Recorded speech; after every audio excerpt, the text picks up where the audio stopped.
All right, getting this all put together. Um, got some interesting news here.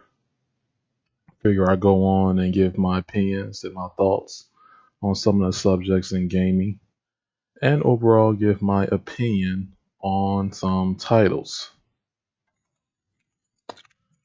Get everything prepared.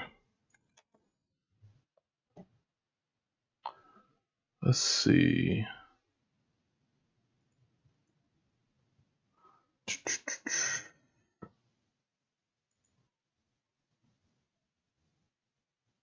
Hmm.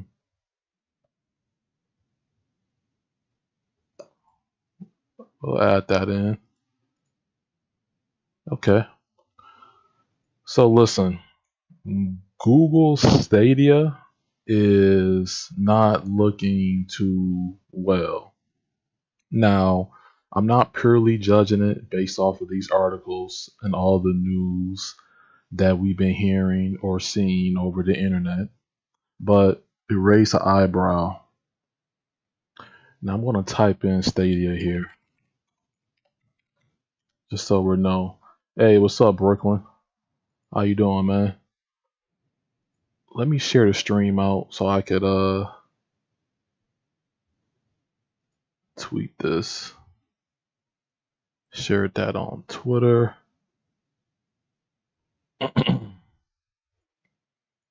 This isn't going to be like a long live, guys. So here's the thing. The report on Google Quality Edition Stadia. Now it says the service has been demoted within Google and will instead power experiences for other companies. This is written by Zach on Saturday at 1:25 p.m. Now let's see what demoted is. I just copy and pasted demoted, so we're on the same page here.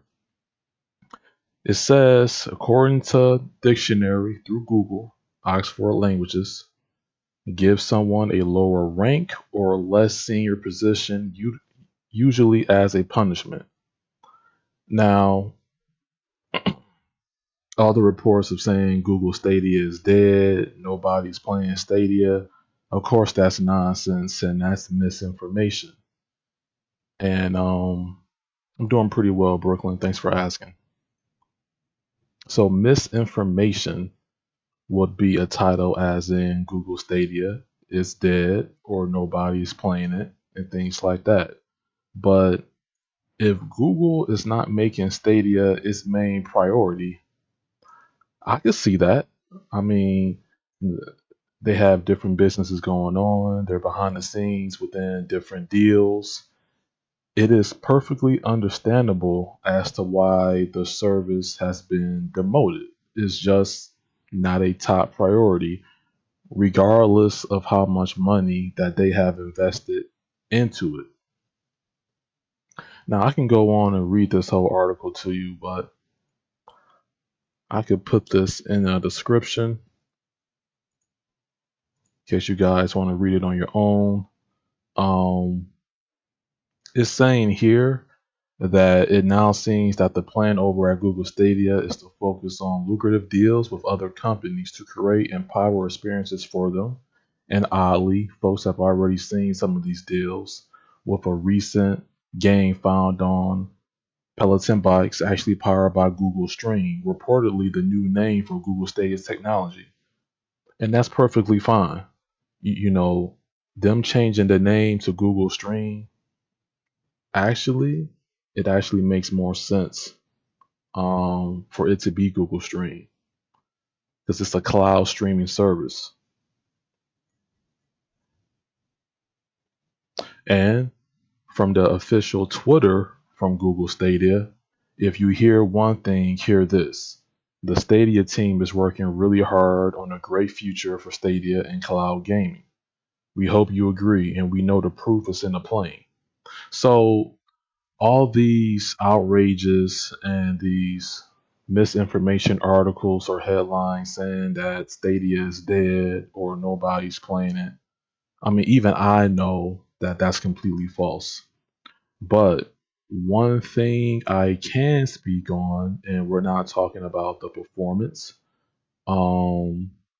we're mainly talking about here is the game selection and the business idea of Google Stream slash Google Stadia in the future. Now, when I go on this platform, and let me zoom it, things like that. When I come on this platform, I'm not seeing titles that's groundbreaking. Things that's gonna like drive me in. And what I mean is this: with Stadia, it needs to have exclusive titles, meaning that the company and Google, they have to invest and acquire and create new opportunities for people to come in, new creatives to develop out of the box from the ground up new IPs so that their service is actually more marketable long term. So this isn't speaking on the performance of the cloud, how the latency is. This is just on the business side of Stadia. It is not dead, but long term, it could slowly die out if they don't do certain acquisitions, meaning buying out companies or creating new opportunities, just moving gaming forward in the sense of intellectual properties to where they actually have their own set of games that's only exclusive to them. Now, I'm not saying that they don't have exclusive games that's on the service already, because I did a Google search prior and they had some exclusives that was also on Steam, which was reported in the post, but they're working on some deals in the background to make things more smoother on their end.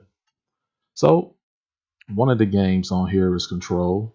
That's also on Gamepass, which I will get to that. It's on Steam, it's on PlayStation. It's a multi-platform game. I believe if Google could get some legitimate first party and actually spend some money, because this is Google that we're talking about for one. So if they can actually spend some money and build these first party studios and games from the ground up, that is going to dramatically increase their sales, make the service more popular, and it's going to actually make more people um, go towards Stadia because the price isn't bad. You can try the Pro model for free for a month, then afterwards it's $10 after the trial. So you really can't beat that as far as the price if cloud gaming is really what you're into. I just think that they need to make more of a investment into the first party. It needs to be more first party support. Like honestly. And that's my thoughts on it. So just I don't think it's dead. I don't think nobody's playing it because I follow certain content creators, whether it be Twitch or YouTube, and I see them playing Stadia, doing videos on Stadia, and I see them live streaming Stadia because I'm interested in seeing gaming channels and what people thoughts on overall about the games. What are your thoughts on the games? If cloud is your choice, showcase it, do some videos, live stream, and give people your honest opinion. I like to follow channels like that. So Stadia isn't dead, even though it's not for me, but long term, it can slowly die out if they don't focus on the overall. Get the third party, get the second party, but most importantly, acquire the first party. Get the exclusive titles only on Google Stadia / stream, and that will take this to the next level. So those are my thoughts on that. So Control is leaving Game Pass. So if you haven't tried out Control, you just might want to get to it. Also, with the games such as Code Vein, The Medium, and Project Winter, it also leaves on February 15th. So, Game Pass is a subscription service to where games rotate out and come in. So, if you don't play certain titles within a certain time period, then they're going to leave the service. The good thing about Game Pass, as to what I remember about it when I had it, is that they give you a discount on the games that's on the service and also before it leaves the server so that you can actually buy it and own the title. So it's sort of a win-win situation at the end of the day. Just because it's leaving the service doesn't mean you can't play the game. You got other alternatives. You got PlayStation, Xbox, PC, cloud for control. I mean, this is a pretty popular AAA experience title. So plenty of ways to play this, and it leaving Game Pass doesn't affect me because for one, I no longer have Game Pass, and for two, I have control on my Steam library. So that is that. Now let's go into PlayStation 5. Man, so apparently there's workarounds for this service, for this console, to get your 1440p monitor, and they have certain workarounds for it, and I really don't want to deal with that. I want native support. I want native support when it comes to the PlayStation 5. I don't want to use a 4K TV. I want to use my quality LG gaming monitor, G-Sync 144 Hz, 1440p on the PlayStation 5, and the Xbox console supported, but PlayStation doesn't. If you use your 1440p out the box on the PlayStation 5, your output resolution is at 1080p. That's the official statement that I'm hearing and that I'm seeing. Unless you do some crazy workaround, which really does support all the monitors that are 1440p, and it's nonsense at the end of the day. It's complete nonsense. I'm not getting a PlayStation 5 until they show me that as a gamer, you're going to provide multiple options to your consumer. I'm not going to support a platform or a company that does not give options to their consumer. That's just one of the things that I have. That's one of my many gripes with Sony, is that they take 3 steps forward and they go 2 steps backwards. I just don't understand it with them. Like seriously. Another thing with them is that I'm honestly waiting for more exclusives to drop. And the 1440p support, I'm waiting for more options. I'm looking into a RTX 3080 or RTX 3080 Ti that has much more of a value to me than the PlayStation 5 because for one, I'm going to be making money off it because I do more things on my graphics card than play video games. So, and they talk about the variable refresh rate firmware. Man, I'll put this in the chat for those of you that want to check this out. It's just crazy. And for any new listeners that popped in, you're free to ask questions or you have anything to put in on the topics that you see in the title or what I'm showcasing. Feel free to let me know. But it's just one of those things that I'm looking at when it comes to the PlayStation 5. Get the basics down pack. It needs to have 1440p support. And it needs to have variable refresh rate also. So I'm saying that that's another feature that is missing. It got exclusive titles. It has the first party lockdown. I just need them to be more consistent and to put out more first party games so that I can actually invest into the system. Because second party and third party, as we know, I am playing on the PC. I am not playing on a PlayStation 5 when it comes to second or third party titles. I'm just not doing it. Don't have time for it. So that's that. Let me go to this Dying Light 2 situation. So Dying Light 2 is getting a patch. This game was released, not finished. Digital Foundry and many other channels address the major performance issues that you may come across on next generation consoles, the Xbox Series X and the PlayStation 5. And even with its having optimization issues, on day one, the PC version was the best version to play. Why? Because the PC has the better hardware, and developers can implement more tools on the PC side to where you can change certain settings, turn things on, turn things off, lower some settings to where the game is actually playable. Imagine that, where the future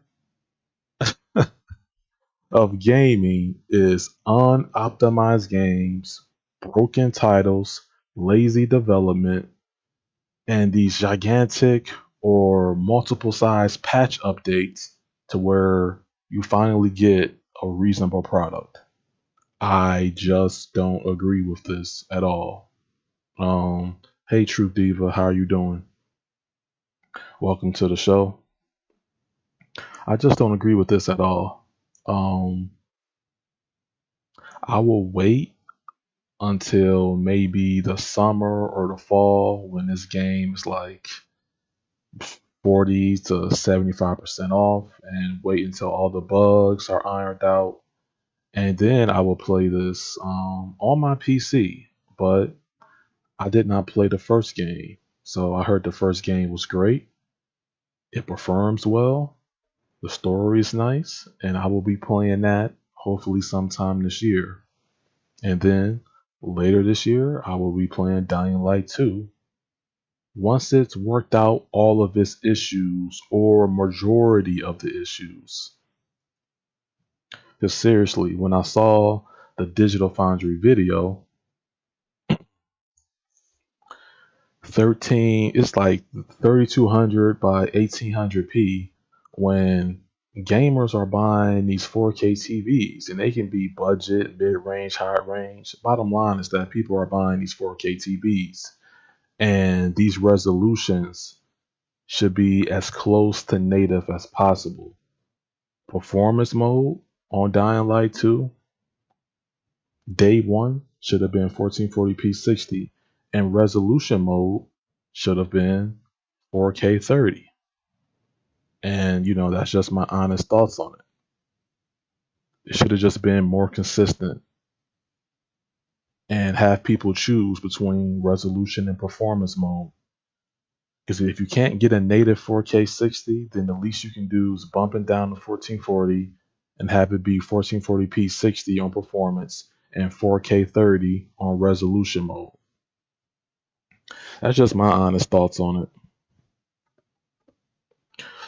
So the game needs some more patching. It needs to iron out some of its more bugs that it currently has. And I'll just play the waiting game when it comes to Dying Light 2. It's not nothing that's on a high priority for me. It really doesn't matter. As of right now, Techland released an unfinished product. It is what it is. I know that people are playing it still. People are having fun with the game. And some people by now have beat the game. That's all fine and well. I'm just one of those consumers and gamers that just want a polished, finished product. And I want majority of the bugs to not be in the game. And I will wait, and I will be getting this game on a deal, on a sale at a later date. No game is honestly worth buying day one because you never know with these developers. We live in an age where they are releasing broken games and being lazy and delivering unfinished products at the end of the day. So it just doesn't make sense. It definitely doesn't make sense.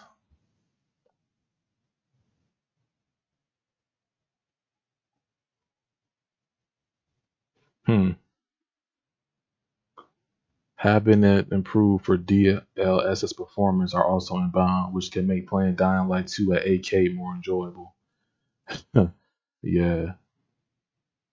Dying Light 2 at 8K will probably only be enjoyable on the PC side of things. This game launched with a disaster at the end of the day.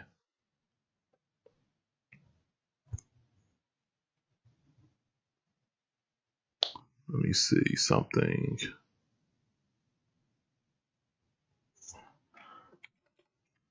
Let me go to Digital Foundry.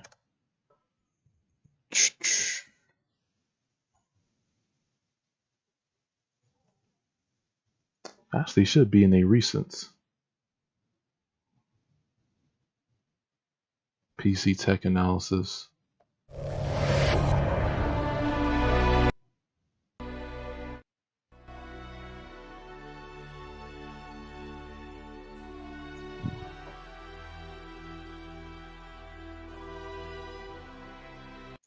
Series S run the game. Does the frame rate hold up at 60 FPS in the performance mode?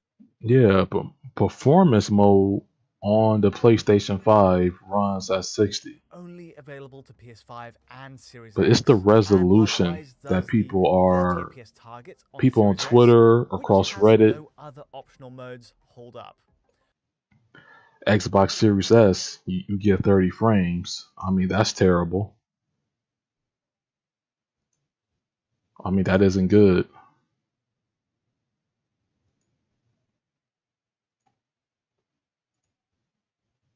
So for performance mode on PlayStation 5, so if you want the best performance as of this video, and they did some more videos, 1080p at 60, and you bought apparently a marketed 4K machine and you have a 4K TV. Now, is that acceptable? Dying Light 2. Oh, this is last generation on the last gen consoles versus I don't even want to see those comparisons because I know the regular PS4 and Xbox One. Oh man, I can't even imagine the performance on those. I just The can't. downside to performance mode is its rendering But this is what you guys are paying 1080p. for. A steep hit to image quality only helped by the engine's TAA solution and motion blur. That's why I always say if you want the best possible performance with the graphics and resolution, you need to be playing on PC. I mean, just the bottom line. This game was delivered unfinished across all platforms, and still the best platform to play this game on is the PC. There's no way I'm playing at 1080p 60 in 2022, and even if I were to game on TVs again, I have a 4K TV. 1080p? Like what? My God. Like Still, what's the going 60 on? FPS mode best brings out the sense of weight and movement in the game's parkour. 5. But the cost isn't capping the frame rate to 30 FPS. And this is resolution mode. Was this at 1800p? Lastly then, we have the quality mode on PS5. Or is that the quality mode? Let's have them show the comparisons. Okay, so quality mode is at 1080-30 with ray trace shadows and AO. Looks disgusting looking. Performance mode is at 1080p 60.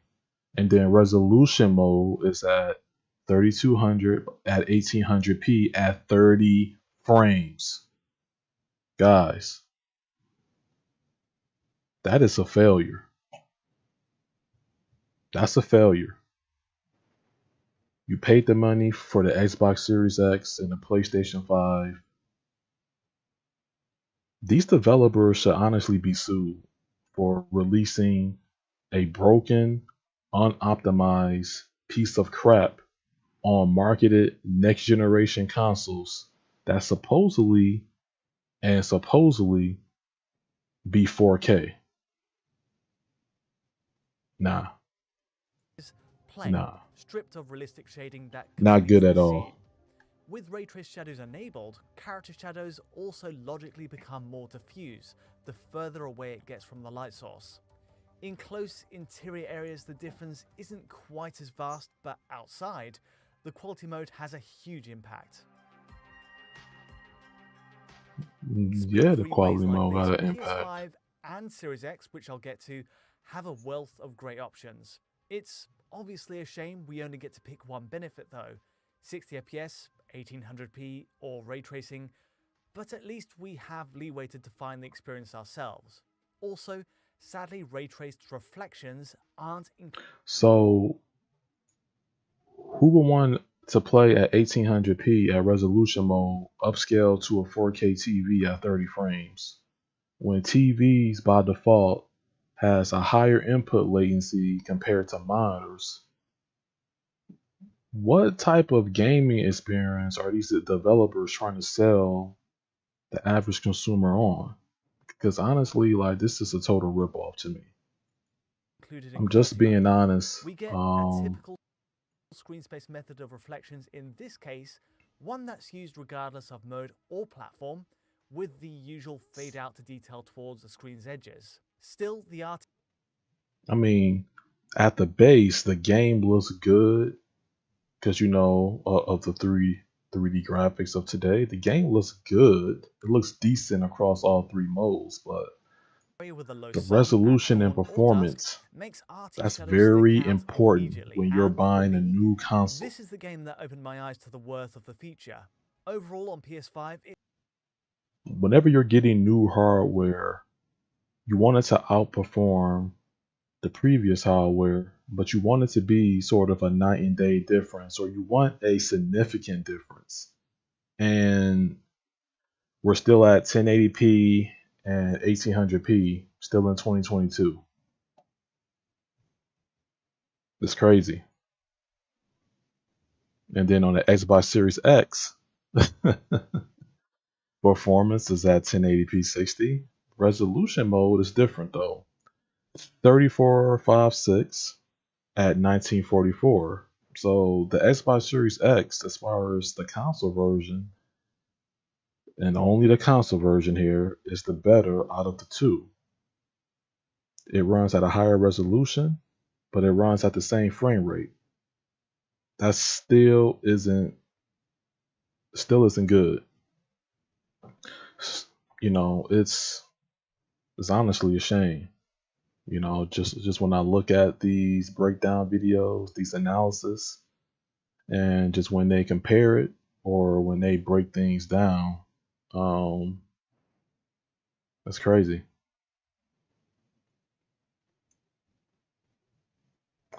Let me see. Hmm, they showing resolution mode. Yeah, so you see the PlayStation 5. Let me make sure. Let me put this in 1440 at least, since I'm streaming in 1440. PS5 mode on resolution mode, the trees are sort of in the background, are less defined. With the resolution mode on the Xbox Series X, it is more defined. It has more lighting effects. It's more details in the trees. It's more vibrant. It's more colorful. You have to look for these things, when you're gaming. This stuff is very important.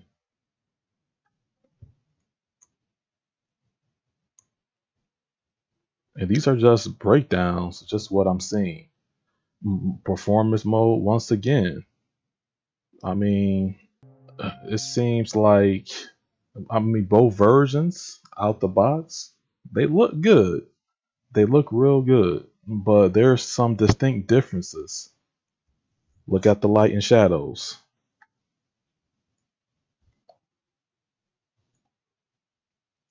Of course, it's worth saying Series S, for all the limits it has in running at 1080p and 30 FPS, does still hold up to the other two in core visual features. The bad news, it has no ray tracing option and no 60 FPS mode either. What you see is what you get. In comparison with Series X in resolution mode, you also see a marked cutback in overall pixel detail, obviously. It's perhaps a shame, but forms a growing trend with Series S releases, where it's so often without the extra frills on PS5 and Series X, opening few hours. The only real exception is in the first cutscene here. Screen tearing kicks in just as our character runs out of the underpass. It's brief, it's fleeting, and the frame rate isn't affected either. It stays mostly steady at 30 regardless. Talking on performance, PS5 and Xbox Series X run equally well, and regardless of which mode you're using. So for example, at 60 FPS on performance mode, you're getting a perfect line across the board, PS5 or Series X. The hit to 1080p is a big one of course, but at least the payoff is here in the smooth outlay of frames. In summary, there's nothing to report on. It's a locked 60 FPS in performance mode, and even moving to the quality mode with ray tracing enabled at 30 FPS, each console delivers on that target. For PS5, it's a locked 30 FPS line with ray tracing enabled, and likewise on Series X, there's little issue. Even frame pacing holds steady from every area. So look, I mean, bottom line is that it's just for this to be on the new consoles. There's some very optimization, some things that just needs to be fixed. It's just point blank period. And I will be right back.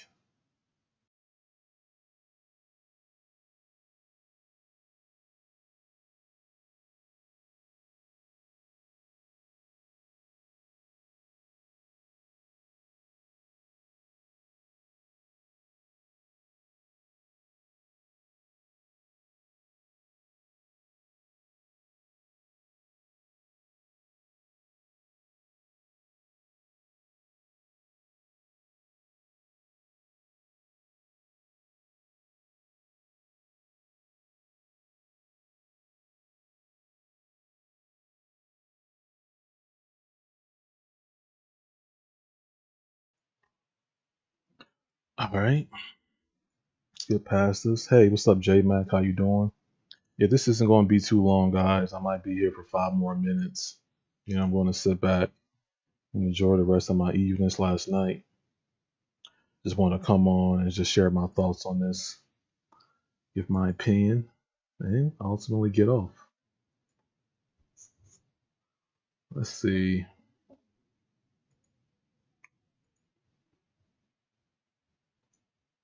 So yeah, it's actually shameful that developers are releasing these broken products, and you have to hold these companies and these corporations accountable. At the end of the day, if you want a premium experience, you got to vote with your wallet and you got to speak up. If you don't, then you're going to continue to get products like this, broken, half finished, half polished AAA games. And until you speak up, things are never going to be, just never going to be the same. Where quality was the ultimate goal, back in the day, is just crazy.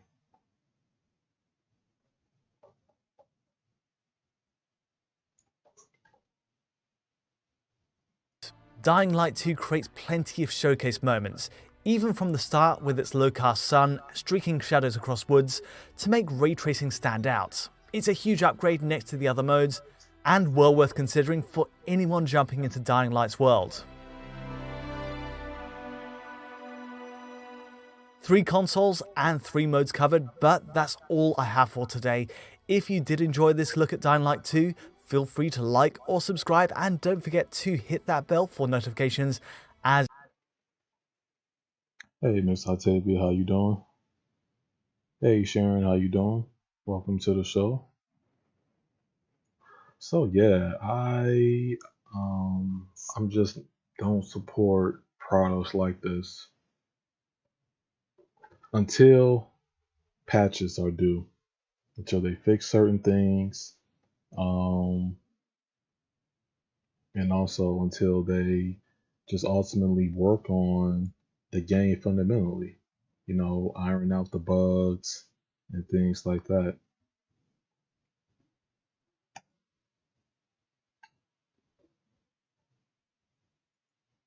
There's some interesting topics. Grand Theft Auto also got announced. GTA 6, and I'm looking forward to that. But that might release in a broken state. I'm just not hyped or excited anymore about day one purchases. I find myself playing some of the older titles from last year or catching up on some games that I haven't really tried out before in the past. And I'm still playing newer games, of course, but just isn't looking good.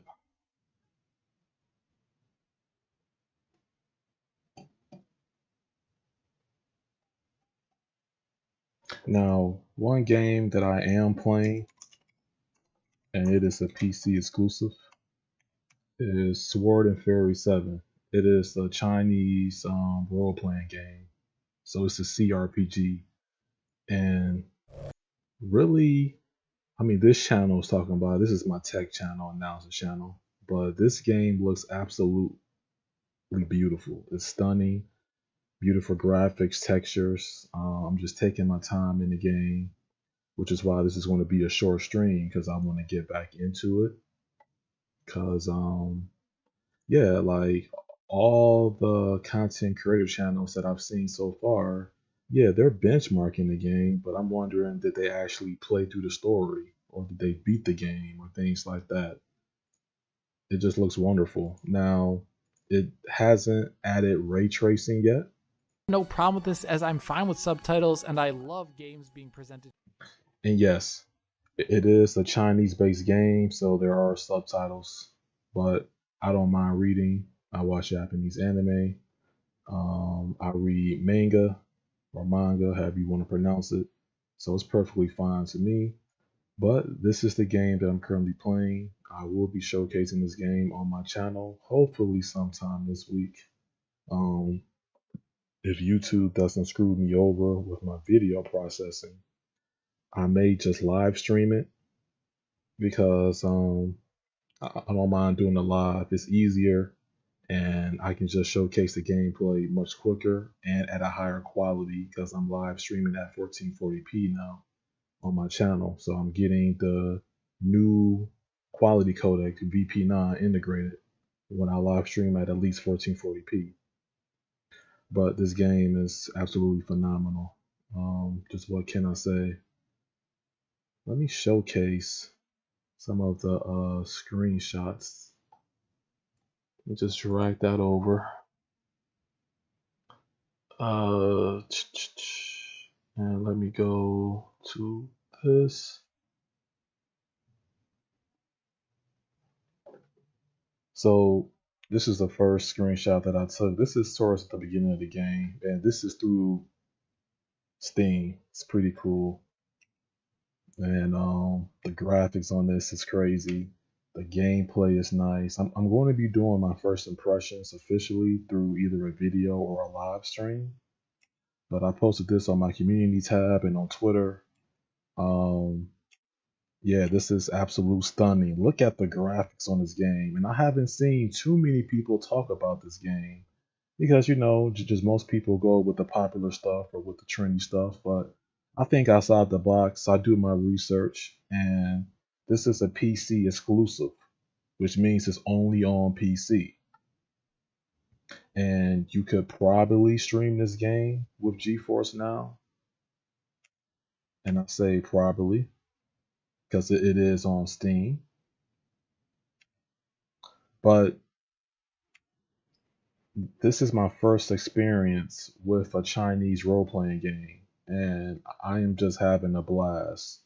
It runs spectacular on my PC. I'm running the game at 1440p, over 60 frames. I had it locked at 60 yesterday, but I'm going to uncap it to see how many frames it can push up to. Pretty much running it between a high and mid settings, and the game just it runs well and it looks well and it plays well. And that's one of the important things with this game. The performance and the visuals is just, for this art style, it's top notch. Just one of the best looking role playing games that I've in this genre I've seen, actually. And I like games like this.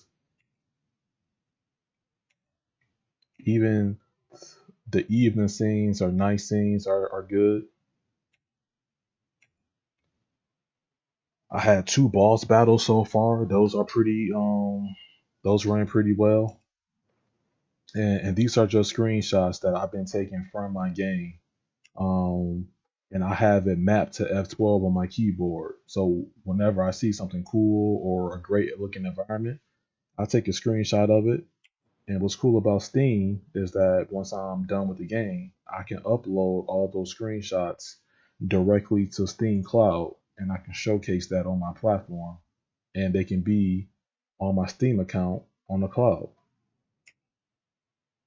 But I have them saved locally also, and it's just a beautiful looking game. As you guys can see, these graphics are pretty damn good, and nobody talks about this game hardly. And I haven't seen too many PC content creators talk about it or play it. I'm talking about beating it, but this is the game I'm currently playing. I did have my eyes on a different game, but when I came across this, I was like, nah, I have to play this right away. There is a demo version of it on Steam, but the demo version is locked at Chinese. When I'm talking about Chinese, I mean not only the voices, but the user interface. So you won't be able to change anything or understand anything unless you know Chinese. Not only, it wasn't only until you buy the game, which was like $30, to where it unlocked the English user interface with English subtitle support. So keep that in mind. But I was sold on the gameplay alone. I did download the demo. It was in Chinese completely, but from the little I played of it, it sold me on it once I saw the screenshots and the gameplay of it on Steam and on YouTube. And that's that. It's pretty cool.